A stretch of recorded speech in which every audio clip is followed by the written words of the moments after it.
cleaned my soul and I cried. Took a cup, fill it up with you, with all the joy and the sorrow and the fear. Oh, I let myself cry. I'm not sure what the heck that was, but it seems that's a masculine retreat. Why not? I mean, if that's what you need, hey, you do you. But why do you call it masculine retreat? It makes no sense. A school does not want to admit me because I'm Asian American, then there's not much I can do about that because it's a part of me that I just can't get rid of. Beg your pardon? By all accounts, David is an academically exceptional student with an impressive resume of accomplishments and extracurriculars. His high school, Stuyvesant in New York City, is one of the top-rated public schools in the country. My GPA is 97.3 out of 100. My SAT score is 1560. And extracurricular-wise, I'm one of the captains for the Stuyvesant math team. I'm a team captain for the New York City math team. I'm the starting right side for our school's volleyball team. I'm in the All-City Latin Jazz ensemble. He applied early decision to Harvard. In December, he found out the college deferred him. If it's deferred, that means I still have a chance. David, we love you, all right? We love you. Then more disappointing news over the next few months as he began to hear back from the over dozen schools that he applied to. No Yale. Waitlist. No Princeton. It was all like bad news, or results I wouldn't have expected, like reject, waitlist, reject, waitlist. Halfway. Take a few. That's actually beautiful. He didn't say it was all racism. It was just something that happened and I will overcome it maybe. I'll keep trying. I want to impress my father. In March, he learned Harvard had rejected him. I feel like I also owe it to my parents to sort of make them proud. And I feel like by not getting into Harvard, I was sort of disappointing them. But more importantly, I was disappointing myself. When qualified black people have a hard time getting things, we are told to not play the race card, that there are other factors we may not be aware of. When a qualified Asian is not getting into the preferred school, is it the fault of the systemic bias? It is now. This nigga. I would say affirmative action unregulated will create diversity, equity and inclusion, DEI. And I believe it is a little racist because you only choose specific people on how they look or how their last name sounds. So what is your name? My name is Osas. Yeah man, just get a cab a while ago, you know. Oh, white driver, man. Yeah, you're right, man. Yeah, white driver, man. Hey boy, come on, I want to eat that boy, man. Yo, you're Jamaican? Long time, brother. Man. Yo, move up! It's very simple, ladies and gentlemen. You don't have to be Jamaican to be Jamaican. In local schools, only blonde person had to do anything. Always stand out one. China, same thing. They call me Jingfa. Jingfa, golden hair. Golden hair. But just like both example, if they went to Harvard, they would call them racist and they're culturally appropriating another culture, right? Huh? The only way you can secure to go at any of these university, just represent blackness. An Indian American, he realized the only way that he would be accepted at med school would be to pass as black. He chronicled his experiences in his book, Almost Black, the true story of how I got into medical school by pretending to be black. VJ Chokol Ingham joins me now. So you were studying statistics at the University of Chicago, and you say to yourself, I don't stand a chance with my 3.1. What did you do?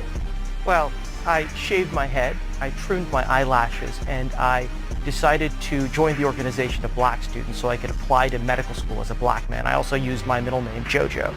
I subsequently interviewed at medical schools across the country and managed to get waitlisted at Washington University and the University of Pennsylvania, then ranked the second, and the third and fourth best medical schools in the country, and got into St. Louis University School of Medicine, despite the fact that my pretty pitiful 3.1 GPA was dramatically lower than their average of 3.7. It's very easy, ladies and gentlemen. All you have to do is get a 10 and cut your hair. Please stop talking. Your favorite food, spaghetti. Your favorite color is green. Your favorite flower is... Dude, no one cares. What's my favorite color?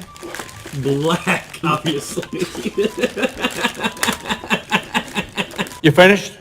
Because if you don't do it right, you can beat these sisters in the debate, brothers and sisters. They are the first all-black women's team to win the Cross-Examination Debate Association's national championship. Way to go. Congratulations. Thank you. But I'm going to ask you first. We'll start with you, Amina. What was the topic, first of all? The topic was restricting presidential war powers authority. They say the nigga's always already queer. That's exactly the point. It means that the impact is not, that is an impact turn to the that it is a case turn to the affirmative, because we are saying that queer bodies are not able to survive. That it necessarily means that the body of the nigga is not able to survive. The nigga sees these pains and suffering that he can only envision himself, that he does not see another nigga that he can feel sympathy for or embrace, but rather What the hell did you just say? Because you have to remember, there's always somebody at the top that knows your minority culture better than you. You're living with, the both of you are living with your parents. Yes.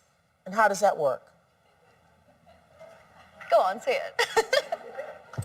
You live with your family? No. How does that work? By the way, do you live with your parents? Is that true? Yes. Now, is that common in India for older children to live with their parents? It's fine to live with your parents because it's also common in India that we don't have to take appointments with our parents to meet for dinner. So. Oh. Yeah. I ain't gonna lie, I'm getting cooked. I actually just don't understand men and how their brains work sometimes, because today I was just minding my own business and this guy comes up to me and he's like, I just wanted to say that you are so elegant. You are such a natural beauty. Yeah, I think that a woman can take one look at me and be like, that's fake. My jawline cost $10,000. Okay, my lips are clearly fucking done. My hair is $2,000. My lashes are $200 every 2 weeks. I don't understand. This is how much I can raise my eyebrows. You lying ass. And for some reason, and I get it all the time, men are like, you really have enough makeup on to season a fucking wok, and men are just like, you are just. They don't make them like you these days. Yes, they do. They make him down at fucking Matty's Medi Spa, okay, with a needle and a scalpel. Lady, we don't know. Just like you can raise your eyebrow, I can see if you're happy, angry, or sad. Just like you don't see the difference between sarcasm, misogyny, and honesty. Oh my God! What? Just minding my own business. And I guess I cut off my neighbor. And this is what he says when we get home. You get stopped doing 100, you fucking cut me off. I should fucking knock you the fuck out. Actually, I'll probably get my ass kicked. But I would not be angry at this person. I would apologize and give him a hug and even buy him a beer, because he knows his place and I didn't know my place with my respect.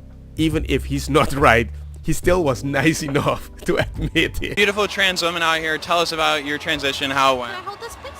No. So I have a question for you. Why are you asking me those questions? Like we're interviewing trans women and stuff like that. I'm not a trans woman. I'm a... Oh no, we're fully supportive. Do you want to talk about sort of transitioning or anything like that, or what people can? I never transitioned because I was born a woman. No, of course you're a woman, of course. Does it make a trans woman any less of a woman? No, you are 100% a woman. I'm not a trans woman. Is there another definition that people like to use, or? You thought I was a man? I think this lady was a little more hurt that a man called her a trans woman, and a lot got revealed in that conversation. We were talking to some young boys over there a moment ago, and they really surprised me because they said they were into Reform UK. Yeah, that's what everyone's been saying. Everyone around Chai has been saying that they're like Reform UK, they're very into it. I haven't really heard many people talking about Labour. It's mainly just been Reform UK, like people, 15, 16 and everything, just been talking. That will surprise many people. Yeah. That's kind of strange, because most people think Reform voters, older, homeowners, blokes in their 50s and 60s, just saying it's kids in Chichester. Sorry, kids. Young adults in Chichester. Yeah, I think, there's a lot of people that are just, if you ask anyone around here, 15, 16, maybe even young, they'll all just say, it's all about Reform UK. They don't really have opinion on, Conservatives or Labour, or it's just, Why, though? What's driving them to that opinion? I don't know, I think it's because TikTok... Here we go again. Because there's been a lot of things about Reform UK coming from, other teens in other places. It will be they'll kind of be influenced by that. and it will be like, because social media has got such an impact and influence on other young people, it will be mainly just because other people are saying Reform UK, it will be everyone else. I think it's kind of just more of a bias thing. Maybe he's talking about like a dog or something. I don't think that's true. You look around, there's a foreigner. No more England. Might as well name it something else. Hell. Hell? Why hell? There's too many foreigners. Immigrants are jarring. There we go, what he said. What's that? Immigrants are jarring. What does that mean, jarring? Annoying. Send them back. You have homeless English people not getting housed, but you have immigrants that come here. They're illegal and they get housed. It's a joke. So just illegal, you're saying just illegal? Illegal immigrants. But legal, I'm talking about, I just asked that, just about legal migrants. Yeah, but even if they're legal immigrants, they still shouldn't be put over English people. No, shouldn't. We spend too much tax money on immigrants, and I think that's a joke. And we should worry about our own people before others. Do you think the political class generally are doing that then? No. I think the Conservative Party is an absolute joke, and young people in this country don't have a voice, and it makes me sick. And what? So if you could vote, lads, who would you vote for? Who would I vote for? Yeah. Reform UK, probably. Yeah. That's the one. Reform UK. Yes, mate. Reform UK. Yes. And get rid of that Rishi Sunak Prime Minister. Get rid of him. Water mug. Yes. So the media would say that people that vote Reform UK, older, boomers, racists. You're not just wrong, you're stupid. But we've got a young guy, mixed heritage, who's saying Reform UK. So what are those people wrong about? What attracts you to Reform UK? Reform UK is that, like, if you're an actual English citizen, you actually have a voice in what happens in this country. But then with a Conservative Party, we don't ever get a voice. So Conservatives just rich people doing what they want to make the most money that they can, which has always been for ages. But Reform UK, actual working class English people have a voice. Certain people, especially young men that's already like second-class citizen, but you blame them as first-class citizen, they realize it's not fair.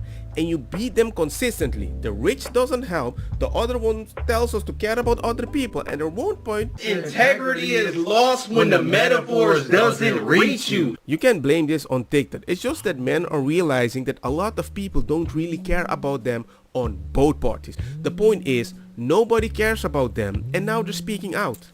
Don't get me wrong, makosa kita bong. Put the fire na mi blonde, kush hash, purple skunk, criollo, colombici, jam jam, turloqueta, verdeta, well.